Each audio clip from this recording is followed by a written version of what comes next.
आज हम चमत्कारिक व रहस्यमयी औषधियों की श्रृंखला में नई औषधीय जो जड़ी बूटी है वो है गिलोय।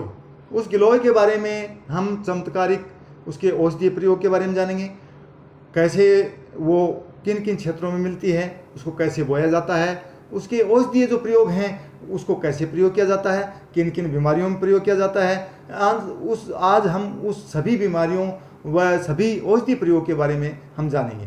क्योंकि जो नीम गिलोय, अमरता या गुडुचि, इनको भिन्न भिन्न क्षेत्रों में भिन्न भिन्न नामों से हम जो जानते हैं उसके बारे में मैं आपको डिटेल से बताऊंगा। इसके औषधि प्रयोग के बारे में बताऊंगा, लेने का तरीका, इसका जो अनुपान, सही ढंग से जो अनुपान कैसे लिया जाए, उसी श्रृंखला में मैं आपको पूर्ण रूप से जानकारी बताऊंगा। मैं नेत्रोपैथी विशेषज्ञ रमेश यादव आपका सभी का हार्दिक रूप से स्वागत करता हूं।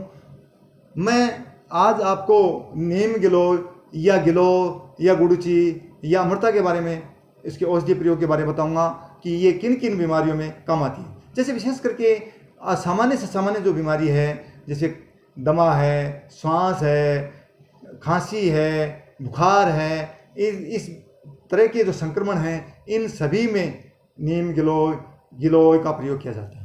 विशेष करके गिलोय तो एक ही होती है, लेकिन यदि उसको हमने नीम के पास उस गिलोय को लगा देते हैं तो वो नीम पर चढ़ जाती है, तो उसको हम नीम गिलोय बोलते हैं। बाकी एक ही प्रकार की गिलोय होती है। इसको यदि नीम के पास यदि ये उगती है तो इसको नीम गिलोय बोलते हैं, और भिन्न भिन्न क्षेत्रों में इसके भिन्न भिन्न नाम हैं।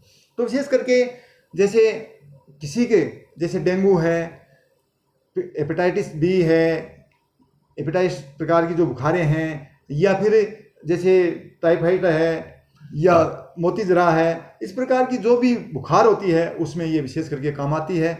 और इस बुखार में क्या होता है कि डेंगू जैसी बुखार है उसमें मनुष्य की या जो भी अन्य जो भी बच्चे हैं या स्त्री है या पुरुष है, सभी की प्लेटलेट गिर जाती हैं और धीरे धीरे उसकी प्लेटलेट डाउन होती जाती हैं। तो इन प्लेटलेट को हम तुरंत ग्रो करने के लिए, तुरंत बढ़ाने के लिए हमें गिलोय का प्रयोग करना चाहिए, और गिलोय में भी विशेष करके नीम गिलोय का प्रयोग करना चाहिए। नीम गिलोय जो नीम के पास जो उगती है, उस नीम के पास जो उगती है उसमें विशेष करके कड़वाहट ज़्यादा होता है, उसमें औषधीय जो गुण हैं वो ज़्यादा आ जाते हैं। तो विशेष करके हम उस नीम गिलोय का प्रयोग करना चाहिए। अब उसको हम कैसे करें प्रयोग इसका, तो विशेष करके जो गिलोय है उसके पत्तों को भी हम कच्चा प्रयोग कर सकते हैं, कच्चा चबा सकते हैं।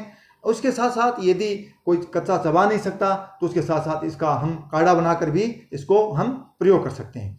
और नीम गिलोय को विशेष करके ये हम यदि अपने घरों में भी बोएं तो ये आसानी से उग जाती है। ये किसी भी पेड़ के सहारे या वैसे भी इसको हम बोएं तो ये आसानी से बिना ज़्यादा पानी के, बिना ज़्यादा परिश्रम के ये आसानी से उग जाती है। और ये बहुत ही एक बेलनुमा झाड़ी होती है जो बहुत ही अपने वृक्षों पर या मकानों के सहारे या दीवार के सहारे आसानी से चढ़ जाती है। तो विशेष करके इस नीम गिलोय के बारे में हमने वेदों में भी जाना है, विशेष करके कि इसके औषधीय जो प्रयोग क्या क्या हैं, कैसे कैसे इसका प्रयोग किया जाता है। लेकिन यदि नीम गिलोय के साथ साथ यदि हम इससे पहले यदि हम नीम का प्रयोग कर लेते हैं तो वो इससे भी ज़्यादा बहुत ही औषधि पादप है, और उससे हम भयंकर से भयंकर जो बुखार है उसको हम दूर कर सकते हैं, और प्लेटलेट को भी हम आसानी से ग्रो कर सकते हैं, बढ़ा सकते हैं।